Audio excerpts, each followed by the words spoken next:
about 50% of private sellers wished they had priced their home differently. So even when they go through that hot market, get an offer, and then they start going through their process, they wish they had priced their home differently, half, 1 or 2.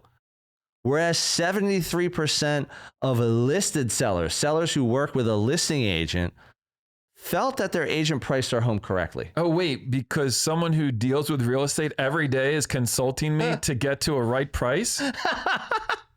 Well, that's like saying my tooth hurts. I'm not going to consult with my dentist to see what he thinks. Honey, pass me the pliers. Yeah. That's,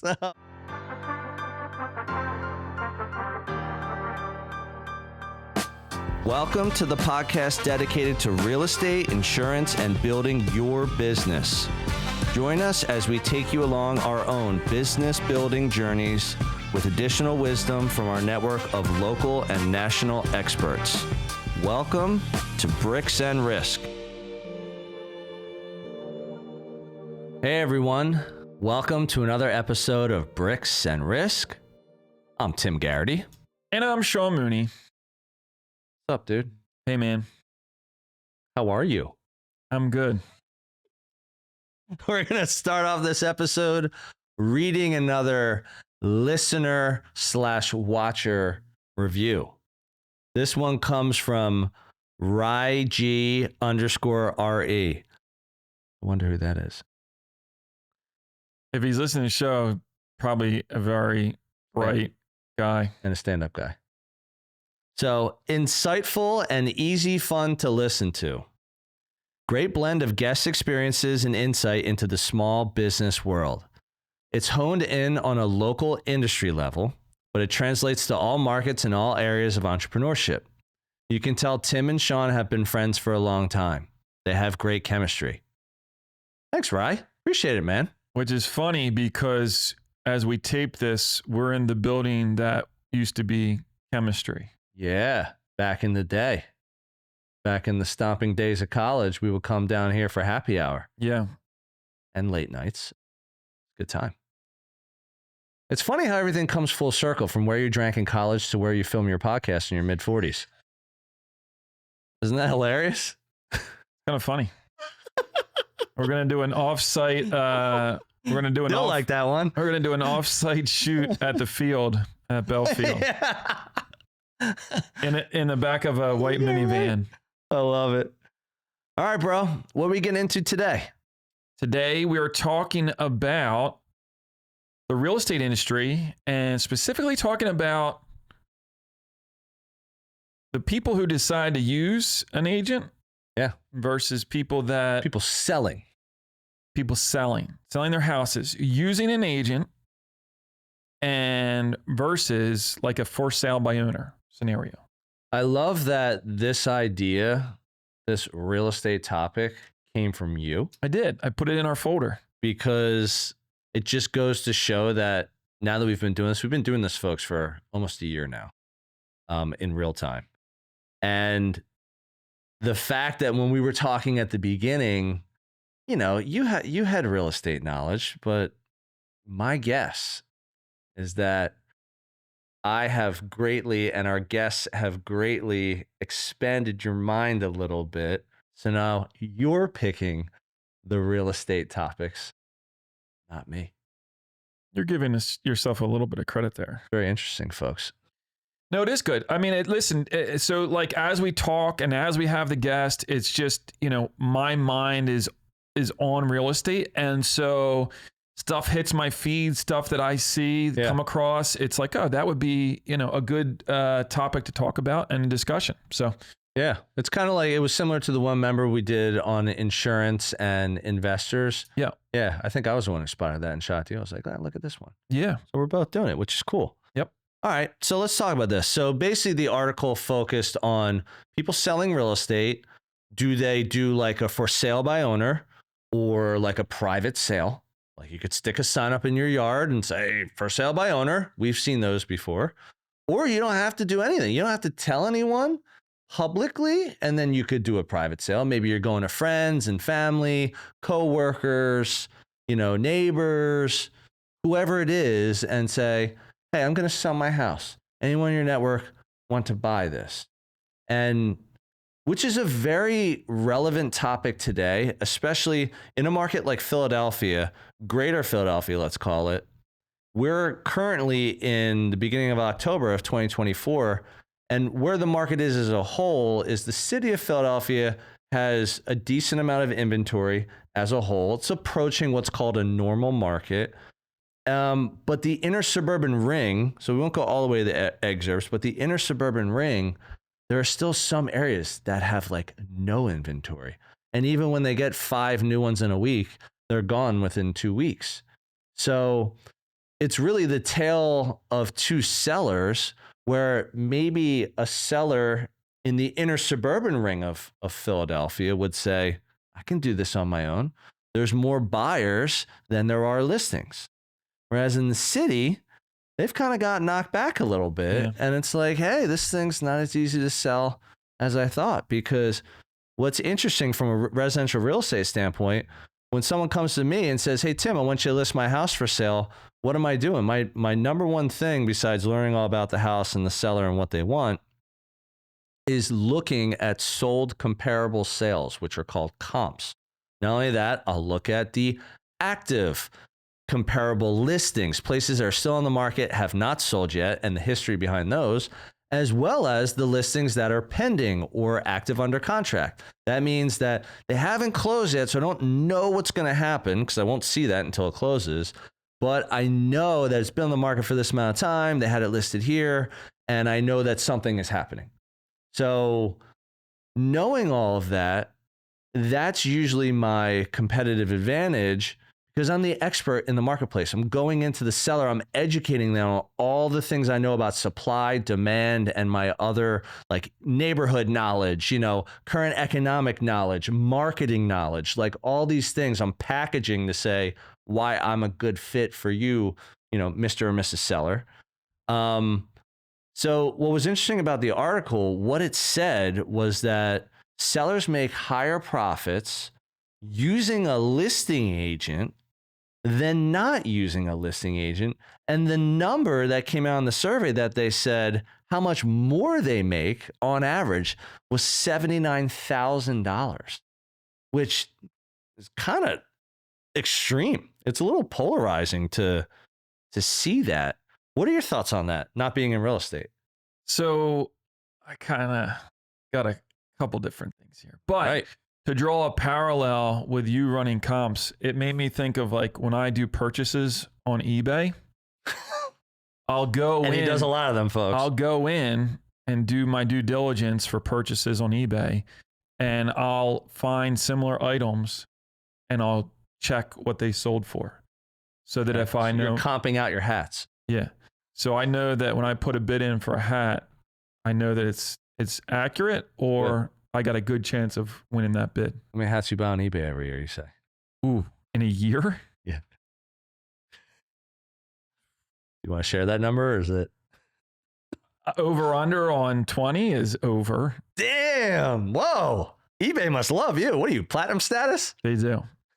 You go on a cruise? You go on an eBay cruise every year? They're like, Mr. and Mrs. Mooney, you qualified for Cancun this year. Yeah, they should have a point. We're very pleased to invite you aboard the ship. Den and I strategize on text about purchases. And our OBO strategy, do you know what the OBO strategy is? No. Oh, or best offer. Or best offer. You know that from my Craigslist days. Where were we? We were talking about so the $79,000 on average more is kind of like a polarizing. Like some people might see that number and be like, "What? There's no way that's accurate." So give me your spin on what you think of that. So the reason I picked this because I think it just does like to set a number, right? And then you've got half of the people out there say there's no way that you're going to get 79,000 more, like, right? And then half the people, oh yeah, that makes sense. Yep. Right. So I think that it's probably, if I were to guess, I'd be in the camp of, yeah, like that makes sense. That's probably I would agree with, and it different, varies by markets and everything. If you go to New York, or Chicago, or California, right, they're going to be higher. But in general, let's just take it at, when you sell with an agent, you're going to sell for more, right? Why do you think?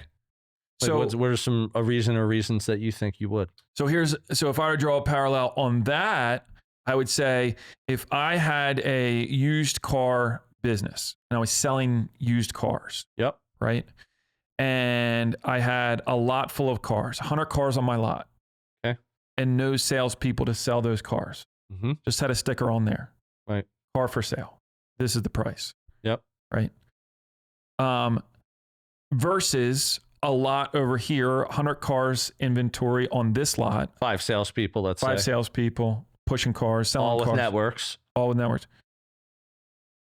This lot with the salespeople is going to sell more cars per month, and they're going to sell at a higher average sale price. Yeah, I would agree with that. So I think it's a good analogy. Just to draw that comparison, really anything you're going to sell, if you have a salesperson behind it, you're going to sell more and you're going to sell at a higher number. So here's, I'll be devil's advocate. I mean, I agree with everything you're saying, but so let's say you decide to sell your house and you live in the inner suburban ring. So you're in a pretty competitive market. Right. And let's say you're not trying to squeeze every drop of profit out of your house. You're like, you know what? I bought it at this time. If I sell it for this amount, I'll be happy. And let's say that amount that makes you happy is under market. Let's say the comps say one thing and you're like, I'd be happy at this number. Right. So having all that in mind, knowing that the demand is higher than the supply, so there's more buyers than there are sellers, and you can go to like a FSBO, for sale by owner.com. Like you can go to Craigslist. I don't think you can go to eBay. Tell me, can you sell houses on eBay? I know you sell cars. Probably buy a house on eBay with Bitcoin if you really. Do they do Bitcoin? No. Oh, okay. I'm so checked out on eBay. But so with all that in place, knowing that you could probably still make a healthy profit, you got more buyers than there are sellers, you got access to the internet just like a listing agent would, you would still think, I would rather have a salesperson sell this home for me. So what other reasons why would you do that? Well, it depends what your goal is. Like you said, oh, I'd be happy with this number. Well, maybe your goal isn't to be happy with a number. Maybe your goal is, I want to get the most for this house. Yeah, it's true.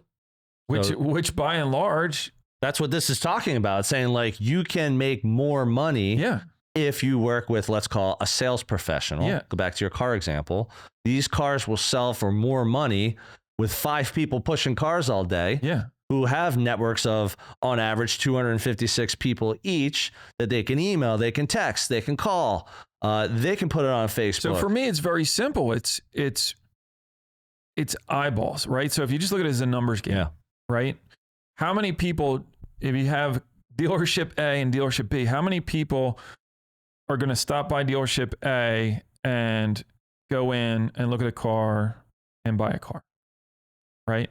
Yep. Versus 5 salespeople that are on the phone, hitting the social networks, doing all kinds of different marketing programs to move vehicles, right? So that's going to draw more attention, and your pool of buyers now becomes more than 5 times what the pool of buyers are on car dealership A.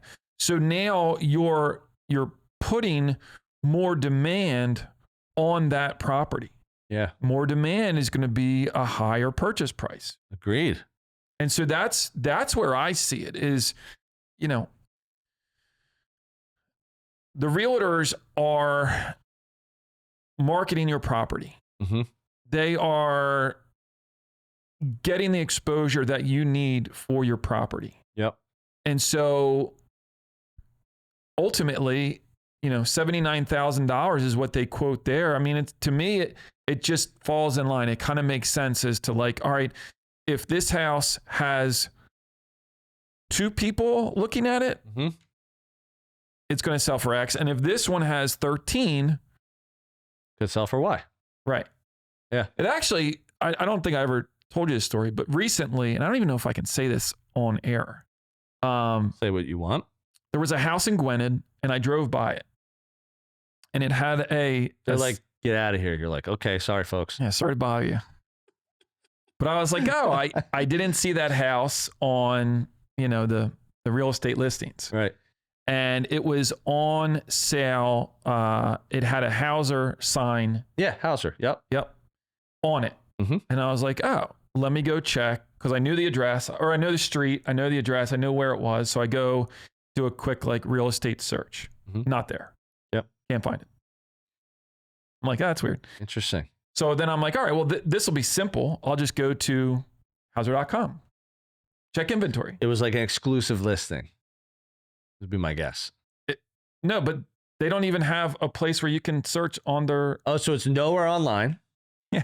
But how did you know it was them? Because of the sign? Yeah.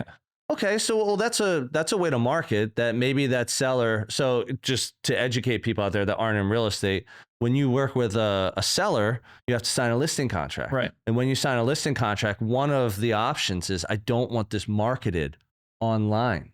Oh. So again, it's in 15 years, how many people have said that? Maybe one. Yeah, but I found it was weird. I guess my career, I guess my other point was that I went to their website. There was no option to search their inventory. Yeah. Yeah. So I guess my point is you're shortchanging your demand right when you market it. But again, there could be different reasons. There could be different reasons. Privacy reasons. I just don't. Yeah, but it's not an option for the company. Yeah. I mean, yeah, well, that's a different type of real estate company. They're more of like a disrupting company is what they've been classified as. I know, but I guess my point is if I'm selling a property, I want as many people on that property as possible. Yeah. I want everyone to know. I want every neighbor to know it. I want every buyer that's looking in this neighborhood to be able to find it and see it. And because that's just going to inflate the sales price. Well, here's what's interesting. So, and I agree with all that. I agree. The more, let's use those car lot examples. The more eyeballs are on these cars, it's going to be the same thing. It could be a same type of car, same color, same year, similar mileage. You could have the same car on both. This one on average is going to sell for more just because there's more people advertising. Yeah. And again, like you said, it could be their personal networks, could be social networks. It could be, an Auto Trader site that this other person is not using. It could be all of these resources. Word of mouth, databases that you have this list of buyers that, were in here but didn't buy anything, but they're still looking, there are countless ways to get the word out and have people know that there's this car for sale, this house for sale. What's interesting, so this goes back, let's talk about the NAR settlement. Yeah. So I don't want to get too off track here, but the major reason why the NAR, the National Association of Realtors, all these lawsuits were taking place, go back to some of our previous episodes where Sean grills me on a lot of NAR stuff. We talk about the 6% real estate commission. A lot of that stemmed from sellers who said they overpaid agents to sell their home. But it was more or less based in the fact that they felt like they were forced, or the industry was pushing them to do it this way. The industry was pushing them to pay a buyer agent. My listing agent never told me that. My brokerage never told me it was an option. Yeah. And I will say, as much as that probably has happened, I think the majority of sellers know that they can sell their homes themselves if they want. Sure. Everyone's got access to the internet in some kind of way. It might not be high speed, but almost most people in the US have pretty good access to internet. So anyone can sell anything they want. I think it was the fact that it was principled in the fact that they felt forced to pay a commission, but maybe they weren't looking at this statistic to say on average, even if I paid 8%, I'm probably still going to make more money. 10%. I mean, in that case, the house would have to be 800 grand with a 10% commission. Think about that. Yeah. So it really is more times than not. There's a reason this exists, that this study was done to prove. Who did this study? So it was done by a company called Clever Real Estate. Clever is a company that is trying to introduce people interested in buying real estate to real estate agents in different markets all over the country. And they usually like take a referral fee. I think they connect people to like service providers. Yeah. But also what Clever does is, and it's clever, is they put out research and data. So this was some of the research they data did. Aggregator. Yeah, they're like, hey, let's do a study and say the ones who listed with an agent, what did they get? The ones who listed privately for sale by owner, however you want to call it, here's what they got. And here are some interesting stats. I'm going to go through some of these. Yeah. So the first point that I really found valuable was sellers who sold privately were twice as likely to be unhappy with their selling experience than those who listed with an agent. Yeah. Now, let's look at that particular one. While it's interesting, it's fairly broad. This isn't really mentioning money. I mean, maybe the money was part of it, but it basically said they were twice as likely to be unhappy.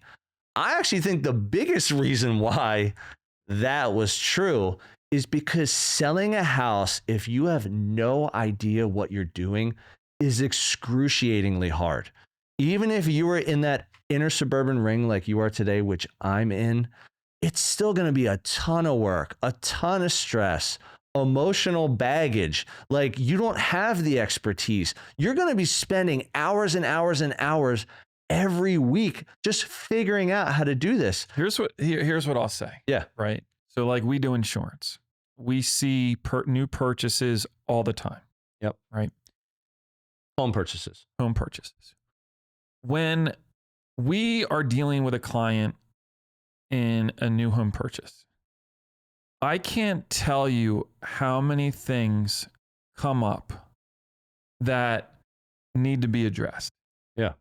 And that's working with an agent, right, who's handling all of this stuff. All the heavy lifting. I'm currently working with a client. It was a real estate agent that reached out to me, and he's got a client, sits in this weird address. It's over by like King of Prussia. And it was a scenario where someone was deceased. There was like an elderly couple, one deceased. So like now there's like a flood policy. This guy goes out to get flood insurance and it's like $1 bazillion, right?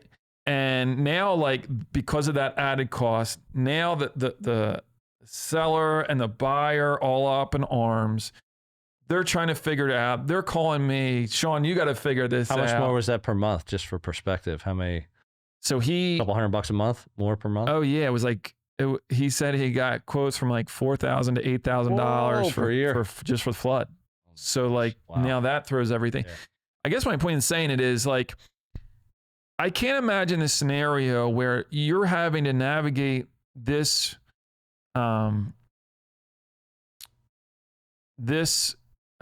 purchase. Like high ticket sale, let's call it. Right. That's what real estate is. With so many attachments to it that is a potential roadblock or, some mishap that comes up that you need to figure out. When you have an agent, it's like, hey, agent, figure this out. Right. Give me a solution. And they're not emotionally attached to it. Right. And so we see it all the time where these things happen and it's this, oh my God, is this going to settle? This changes this. How do we figure this out? There's just so many things that if that person was left to their own, yep, I can see why this is quoted as twice as likely to be unhappy with the experience. Yeah, I mean, it's like, let's even go back to your car example. Like people trying to sell a car privately. Like, what are you going to do? Oh, it's a nightmare. You're going to you're going to stick it on like some businesses like corner. Like, oh, I know Billy. Billy owns a gas station. I'll put it on the corner and throw it for sale by owner. It's like, come on. No, like, I did it. Who the hell drives by the car and like, oh, I better call him. Like, you're going to look online. I did it online. I had it posted. Then, I want to take it for a test drive. Yeah. Okay. Now I got to meet the person. I got to clean it. I got to meet them. Then it's like. And then you're like, please don't crash my car. Yeah, pretty much. And then it's like, oh, let me think about it. Oh, can you do that? Oh, can you drop it down here? Can you, put this? It's like, excruciating the process. It's like, just go back to You got houses, big ticket sales. Cars can be big ticket sales too. Let's do it something simple. You want to sell some nice clothing you have. Oh, I got a sweet like collared shirt or like a designer, bag or whatever it is, like something that's like really high end. And you try and sell it privately, just the amount of work in that, like the pictures, the putting it online, the answering, shipping, the dealing packaging. with the spam, like all these people like, oh, well, will you take half it? You're like, oh my gosh, people like fishing for information. Like it's so much these days Yeah. to try and sell something. But I really, with residential real estate, more times than not, people live in their home because it's like for their personal use. Right. Like it's for them, they're single, they have pets, there's a significant other, there's children, there's multi-generations of people. Like there's lots of different ways people live in homes. But because it's personal and because like that's your quality of life, there's always going to be an emotional connection tied to your residential real estate if it's for that use. Like even if you were there for 2 years, like you're like, oh man, I painted that room, or hey, I had to put that furniture together upstairs because I couldn't fit it through my house. Like there's blood, sweat, and tears in your residential real estate home. And the longer you're there, it's gonna be even more. Like I just helped someone sell a house, they were there for 50 years. And it's like, man, like you this was like your starter home. Then you got married, like then you had kids, then your grandkids played here, then you retired here. Like they went through all this stuff. Like that first one, I feel like, why are they likely to be unhappy? Most of the time it's because you're emotionally connected to it. That's the first part. The second part is you have no idea how to sell a home. All of the things that go through with it. It's super litigious. Like there's due diligence. There are mortgages, appraisals, inspections. There are municipalities involved. There are lenders involved. Like sometimes attorneys involved in residential real estate. Buyers got an attorney representing them. And even if you do sell it privately, chances are you may need an attorney to at least either draft an agreement for you or oversee your side of the agreement. Otherwise, you're fending for yourself. And you might lose $79,000. So if you think about it this way, I think what kind of like you can boil this down to is people have a perception, right? Yep. Let's just call it like where we live, that it's a hot market. I can get rid of this house and I can do it on my own. Yep. Right? Someone that thinks that way isn't thinking, and I think you have to draw the comparison here, is that there's a difference between having a hot market and getting an offer, right, and having a hot market and closing on that house. Totally. So when people think about selling their home, they're not thinking about selling. They're thinking about, can I get an offer? Right. Can I let people know my home is for sale? Yep, you can. And will I get something in writing that says someone wants to buy? You can. Yeah. And that's pretty easy. Yeah. But that's only 10% of the transaction. Yeah. Yep. So I think if people look at it like, oh, I have to sell, and then all of this is on me, right, I think the perception would change. Yeah. Because now it's like, wait a minute, I have to do all this? Right. Oh, maybe it is worth paying 6%, 3%. Really good point, man.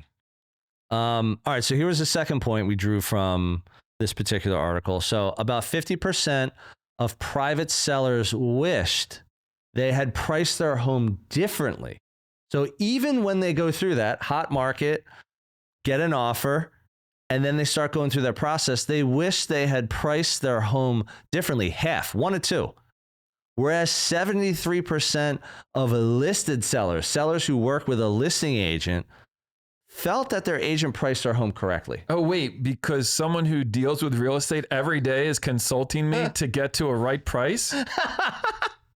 Well, that's like saying my tooth hurts. I'm not going to consult with my dentist to see what he thinks. Honey, pass me the pliers. Yeah. Hey, everyone. This is Tim, your favorite Bricks and Risk co-host. But don't tell Sean. I hope you're enjoying this episode, and I'll get right back to it in a moment. Our audience grows through word of mouth. So if you would please take a moment of your time and give us a review on the platform you're on, that would be fantastic. Please also help spread the B&R word by sharing your favorite episode with a friend. We greatly appreciate your time and trust. Now, back to the show. Here's the thing. We've talked about this book before. I just had breakfast with Luke Akery a little bit ago. What's up, Luke? Hey, Luke. And I gave him this book. It came up in the Elizabeth Convery interview, the 1 Degree book, where I asked you, I was like, do you remember the name of the book? You're like, I don't even remember. But the premise of the book. No, I didn't. I remember I didn't remember the author. Right. What was the title again? 255 degrees. Okay. So it was basically about. Actually, that's not right. 1 degree of difference. Yeah. Can cause these things. And then the book, I don't read. So if I do, it's very sparingly. Right. But I opened this book and I'm like, oh shit, I think I could read this one because there's a lot of pictures. Yes. Well, and the text was big and the pages were small. I could get through this one. I'm confident you can handle I could get through this one. I put on one of those little hats with like the little pinwheel thing on it while I read. And so I'm looking through this book and I'm like just like skimming through it. And what's interesting is like that particular book, just like those little differences, the little difference in the marketing at that used car lot, the little difference in the marketing on like the MLS or Zillow or wherever through your listing agent, it's someone who understands pricing.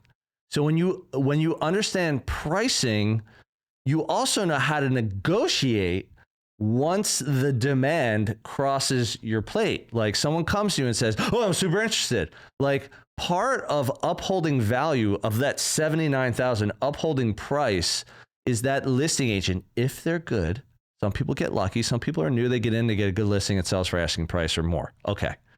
That happened a lot in the last few years. If you're in this market where the inventory is high, the demand is low, and you can get your asking price or more, you are very highly skilled at leverage.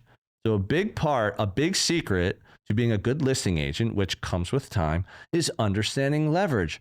What's our leverage? Hey, Sean, if I list your home and we put it at the price you're happy with, which is under market, and there's no other homes for sale within 1 mile of this suburban town, and it's a 3-4 bedroom home, which is what people want around here, chances are we're going to get more than what you're asking because you're already under market. So someone could get lucky with that.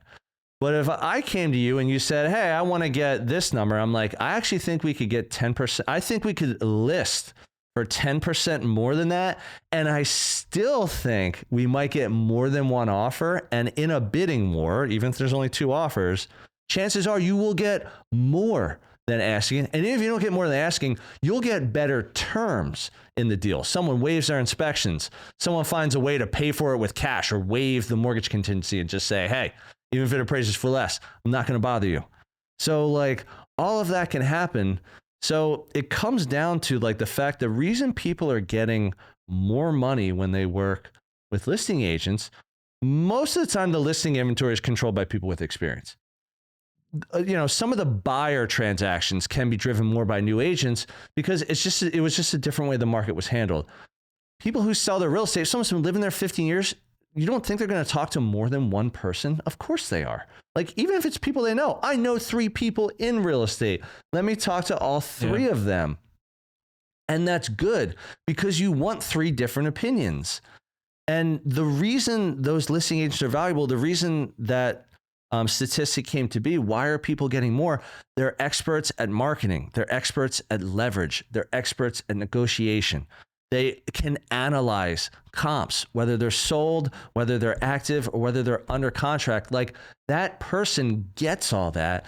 And when they package that all up and explain that to someone like you, and then they say, look, I'm going to list this house for 10% more than what makes you happy. And I still think we'll do well, get close to that number. I mean, you're like, that's like found money. Not only that, you have no heavy lifting. So now that you've gotten to that point, they're like, oh, and by the way, you don't have to be the 1 out of 2 sellers that is unhappy with selling it themselves, which most of the time, if I had to guess, is more in the heavy lifting and less on the pricing. I mean, I think it's a combination, but it's going through like a normal real estate transaction, at least in this area today, takes 30 to 45 days on average. Sometimes it takes 90, and sometimes you get it done in 2 to 3 weeks, but that's rare. Yeah. So you're going to go through 30 to 45 days of absolute hell if you don't know what you're doing. Not only that, you're going to have a few weeks, if not a few months of preparation before you even get to that point of 30 to 45 days of hell, because you're doing everything yourself. Every call that comes in is going to be on you. What's interesting, here's a piece of this that wasn't included. When someone decides to sell their home privately, let's say you do for sale by owner, and you put it on for salebyowner.com, fizz-bo.com.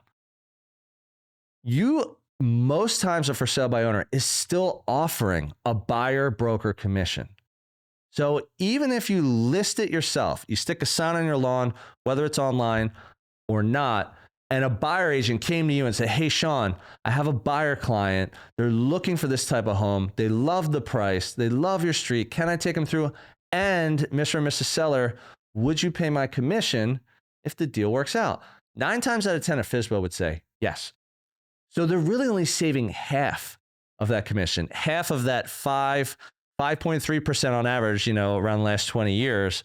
They're only saving half of that when they sell on their own. Yeah.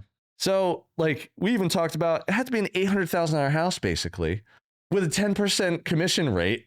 Like think the amount of money that you would make by working with the right listing agent, professional listing agent, is obscene. It's probably even more than that on most properties, because going through all that, it's just going to be a nightmare. So I think looking back, so on a $500,000 house, right? If it was 5%, I got 12,500 per. Right, it'd be 25 grand total at 5, and 12.5 would be half of it. Right. That's what you would save. So now I'm looking back, right? After this is all done and been like, oh, you probably could have gotten more money, and you wound up saving $12,000. Right. And you went through all that. And I think people look at that. If you actually have the numbers on the back end, I think people would be like, oh my God, I would have gladly paid, $12,000. So do you know what's interesting? Let's go back to the NAR settlement. Part of the reason the NAR settlement went down, and the part of the reason why NAR and the National Association of Realtors is getting like whacked in the face a bunch of times, like they're constantly getting sued. There's lawsuits. There's people who have won. It was sellers saying, I think I shouldn't have to pay a buyer agent to sell my house. I think the buyer agent should be paid by the buyer, and that I'm okay to pay a listing agent for selling my house. So it's like, to that example, $500,000 house, a 5% commission, half of that would be $12.5. Okay, so you go through all that lawsuit, all that nonsense, which I think I've heard, don't quote me, around $600 million or so the attorneys made. And I heard that the people that are actually part of the class action made like enough to pay for a couple lattes. So that's insane. But that was what the whole fight was about. But let's look at it logically in the supply and demand sense that we just said. You want buyer agents to drive up the price of your house, whether that's the listing agent that has the buyer and they're a dual agent, which is pretty rare, or if you're just putting it out there on the open market, let's say we're the for sale by owner sign, you're still willing to pay a buyer broker commission. So the whole thing, I'd be interested to see what the numbers are. So like, all right, NAR settlement is here. Take it out a year, take it out 2 years. Yeah. I want to know the number of transactions where like the seller did not pay for the buyer agent. Yeah. Well, what'll happen is there'll be, maybe by Clever or someone else, they'll come out with a survey or some data in a year or a couple of years that says, okay, here are the sellers that didn't offer a buyer broker commission, and the ones who did. And I would say it'll mirror. If I were a betting man, it'd probably be something like that. Yeah. That it's supply and demand. you get it in front of more eyeballs, you're going to get more demand for your property. Demand is going to equal higher dollar amount. If more than one person wants your house, they're going to outbid each other. When they outbid each other, you make more money. If no one is interested and it's been on the market for 3 months, 6 months, 9 months, what do? You lower the price. You lower the price. Not only that, the more you do that and it's visible on the open market, people can see that, they're going to leverage you even further. Because if you have a home that's on the market for 3 months and you start at 500 and now it's at 450 because you're like, I gotta move. Like, we're trying to buy this house or we already bought it. I need to sell this thing. Now they're going to come in, we'll offer 425. Maybe I'll start at 4 and see what Sean says. So now you're losing even more. Yeah. Like, time is everything in real estate. There is a such thing as what's called a stale listing. If it's on the market for too long, people's perception is, what's wrong with this thing? It's either a condition issue or a pricing issue or both. It's either, hey, it's just a piece of crap, or it's got a bad layout, or it's overpriced. No one's going to pay you $500,000 for a 450 house. They won't even make offers on it. If you go back to the car dealership, yeah, right?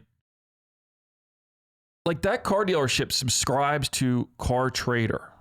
They pay a fee to Car Trader, right, to get exposure, get eyeballs. Like, you wouldn't do that if you weren't getting more, it wasn't paying off, activity into your dealership. Yeah, if your ROI has to be there. Hey, if I'm paying Car Trader $500 a month, I have to sell, an additional car a month or something like that, or a car every 3 months, whatever it is. So it's the same with real estate. Like, you're going to pay a fee, however you want to call it. You're going to pay money to get more eyeballs on your property. Yeah, absolutely. That's all it is. Yeah, it's exposure. Yeah, for sure. All right, so here's the last stat that I wanted to pull from this study, and it was about 90% of private sellers, so the for sale by owner, private sale, would consider hiring a listing agent for their next sale. So that really hits it home, folks, where it's like, not only are the points we were making about the first two, maybe some people are disagreeing with us, which is perfectly fine. That's why we got a show. There's opinions here. But with this study, 9 out of 10 said, never again. I don't want to do that again. The place that I just bought, I will never try and sell that privately again. How many people, I don't know, I wish it had it in there. How many transactions start as a private sale that ultimately close with an agent? Yeah, that'd be an interesting one. Because that just goes to that go to a public listing that they're just like, I can't sell this thing on my own. Yeah, it's probably high. I would think it would be over 50%. Probably. Yeah. Me not being a real estate professional. Right. And me being a real estate professional, but not having that answer. And we agreed. Because you're not going to get the traction that you thought. Your price could be way off. Like, there's so many factors that could have this thing sit to the point where the person's like, I can't do this. I need to hire a professional to get this house sold. Right. So I think it's very similar in that regard. And I think that if you're just guessing, that number sticks out. That's a crazy number. 90% private sellers would use an agent next time. You know what's another good example? I've always made this parallel is that, like dual agency. So you go to list your house for sale and you're working with me. Okay. I'm working with Tim, listing my house for sale. And this would never happen in real life, folks. Like, we're just talking, theoretically. Legally, we can't say that. Exactly. You list it with me, and then let's say I put it on the market and someone reaches out to me and says, hey, Tim, I want to buy Sean's house. Can you help me? And I can literally count basically on one hand in 15 years how many times in a sale I've represented the buyer and the seller in the same transaction. So it's not very common. Yeah. Where that person says, hey, Tim, why don't you help me out? Can you help me buy Sean's house? And I say, yes, of course I can. So now I'm in a conflict of interest because I'm supposed to be your fiduciary and I'm supposed to be that buyer client's fiduciary, which is literally impossible. Basically, in that scenario, I'd have to say, you know what? I have to be neutral. I have to be Switzerland here, is the example I always say. I got to be Switzerland, Because if I tell you what's best for you, you're going to use it against him. If I tell him what's best for him, he's going to use it against you. So therefore, it doesn't really even work. The parallel is also like to an attorney. These are high stakes things. Like real estate agents deal with high stakes, high ticket sales. You're selling a $500,000 house, a $5 million house, even a $150,000 house. That's a lot of money. There's a lot at risk. You stand to lose, equity. You stand to lose like repairs that you've made. You stand to lose your home if you don't do it the right way. So it's a high stakes game. When something happens legally to someone and they need an attorney, like they can say, nah, I'm just going to go to court. I'm pretty smart. I didn't do it. I'm going to represent myself and convince them. I'm in sales. I'll convince them I didn't do it. I really didn't do it. Okay. But if you don't have an attorney to tell you legally what your risks are by going into that courtroom by yourself, even if you're 100% innocent, like, but you don't even know the procedures, right? You don't know walk into the courtroom and the judge says, go in there, "What are you doing? You got to stand over there." Oh, I do. Oh, okay. And then you start talking and say, whoa, you can't talk. No, this is the opening presentation by the, like, you don't even know. You don't even know what to do. Yeah. And the thing is, it's like, why do attorneys make a lot of money? They deal with high stakes legal situations where people could stand to lose tens of thousands, hundreds of thousands, their freedom. You could go to jail if you don't handle yourself properly with certain scenarios. So that's why a good attorney will make $300, $400, $500 an hour. Yeah. Because that's what they're doing. The reason a real estate agent on that $500,000 sale would make $12,500 is because it's a high stakes thing. And there's a lot of work that goes into it before it even gets to the market. Yeah. The listing presentation, like the marketing, the signage, the lockbox, like the social media, the getting the word out, the newsletters, the open houses, the showings, the photography, and this is before you even figure out if someone wants it. Yeah.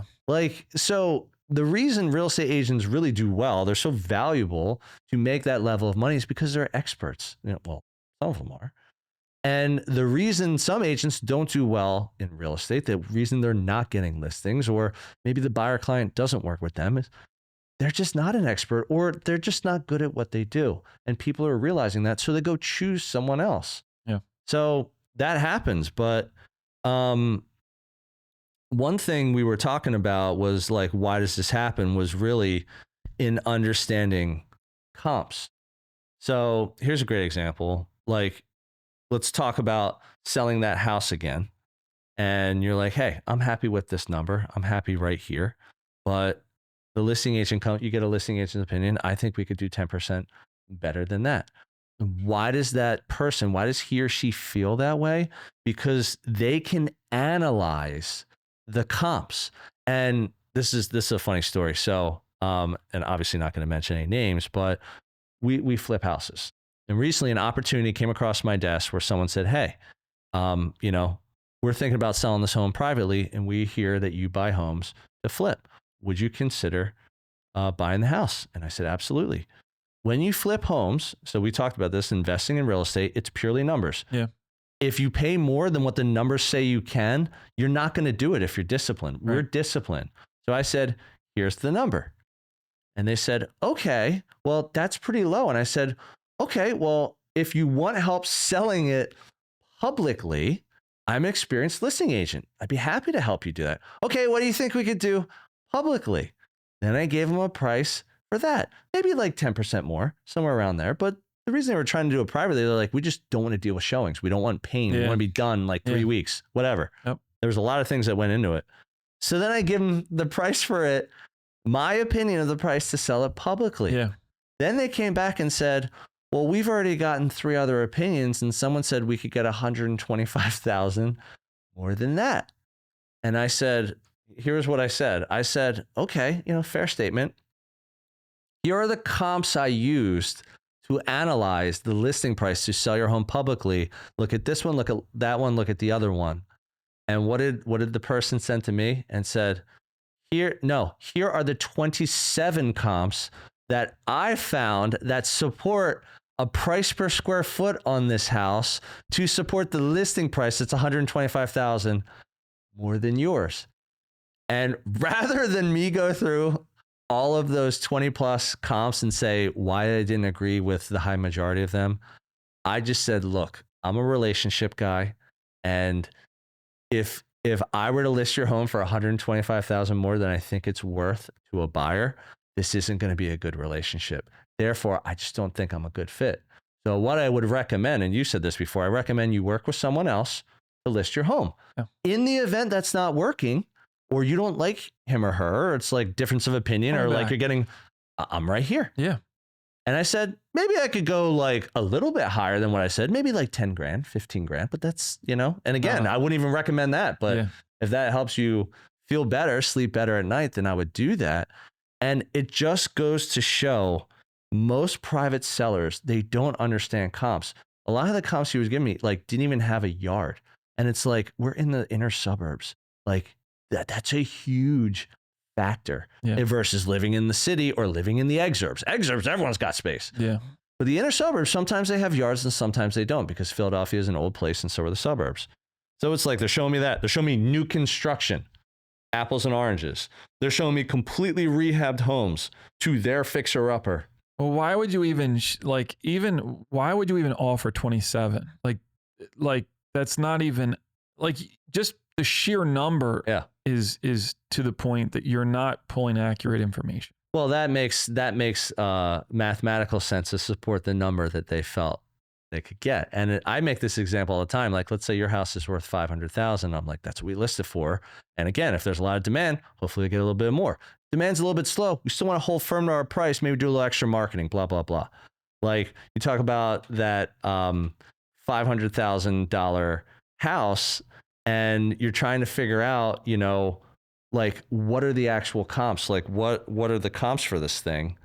And at the end of the day, if you don't understand what a comp is for that $500,000 house, and you don't price it right, I mean, it could go, like, let's say you go buy a new house for your family. You're like, we just got to get out of this thing, and I can carry both the mortgage payments for 6 months. Then you get in a spot you've like already moved, and now you're at like 450, and you're like, oh my, why can't I sell this thing? Yeah. And it's like, you just get to that point.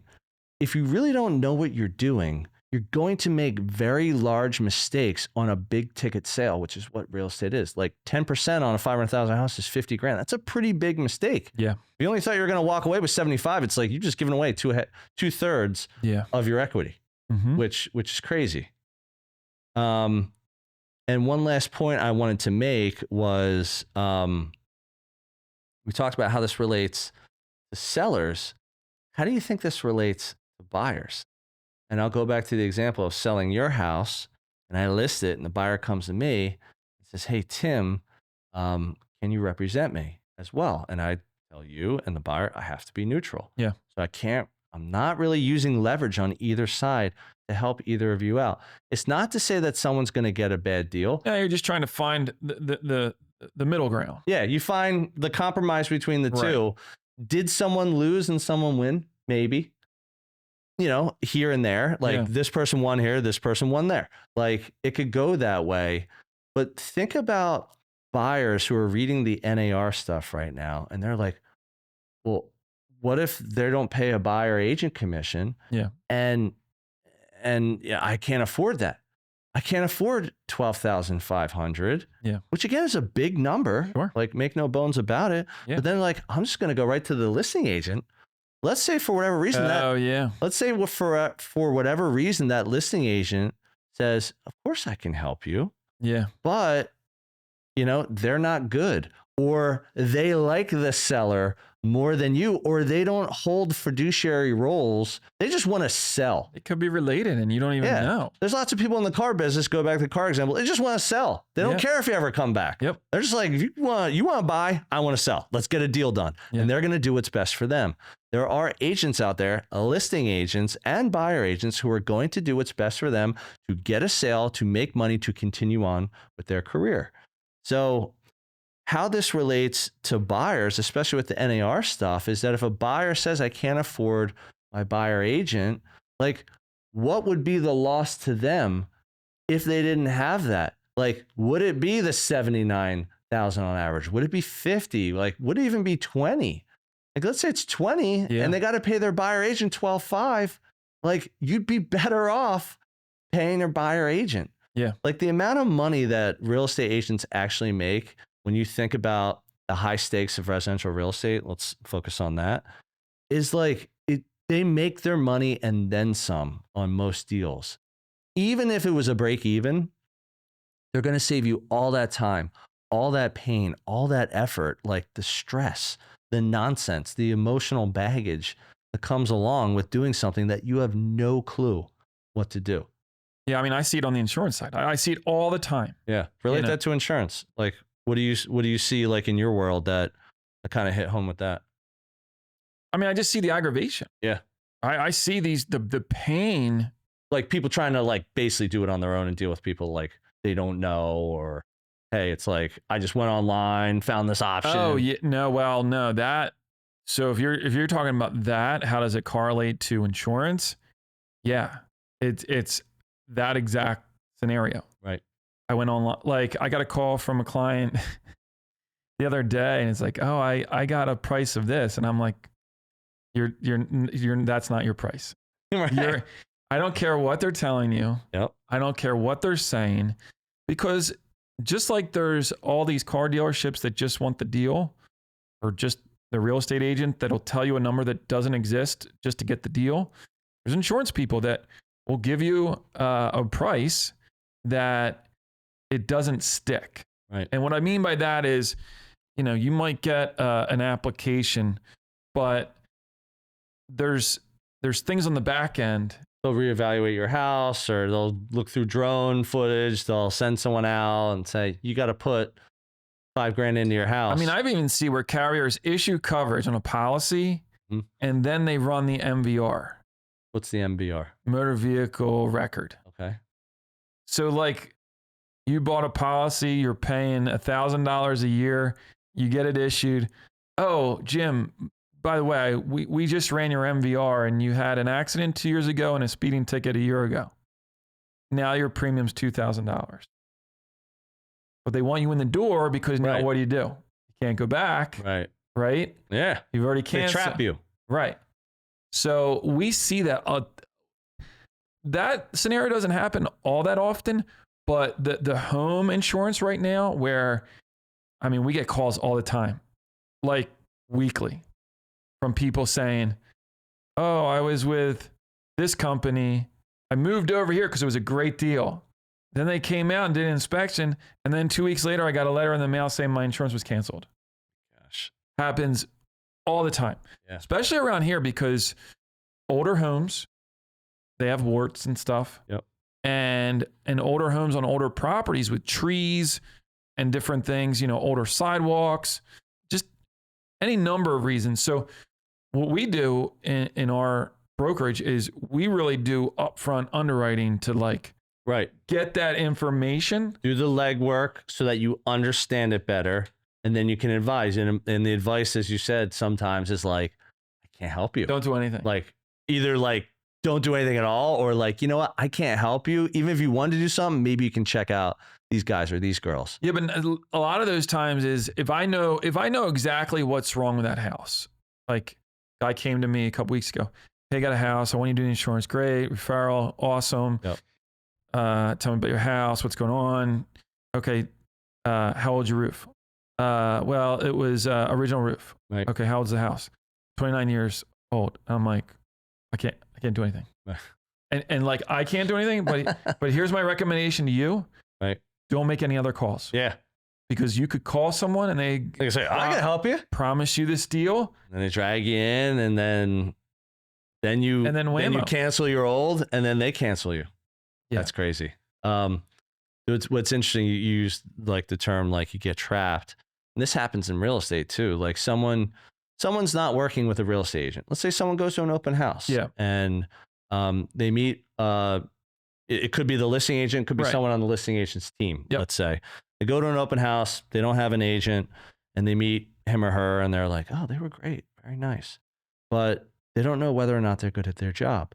And that person If they're more sales focused and less relationship focused, they might just say, how do I get another sale? Yeah. Oh, let me sweet talk some people and tell them I know exactly what I'm doing. And then we go start looking at houses. Now I'm their buyer agent.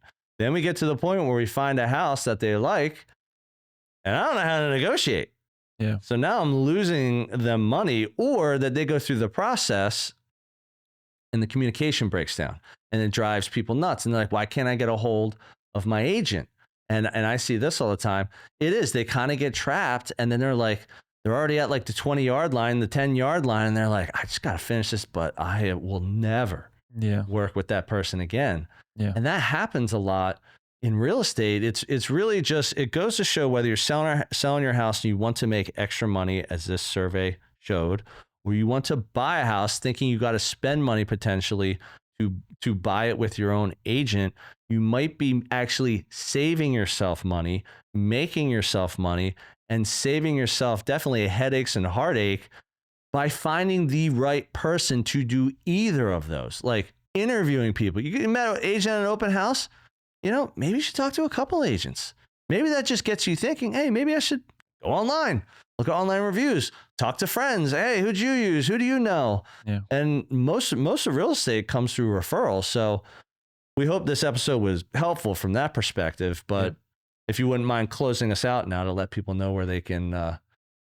So if you found this information helpful, shoot us an email, bricksandrisk@gmail.com. And if you liked the episode, you can go into Apple Podcast, leave a review, and find us on social media, YouTube, absolutely, Instagram, LinkedIn, all the channels.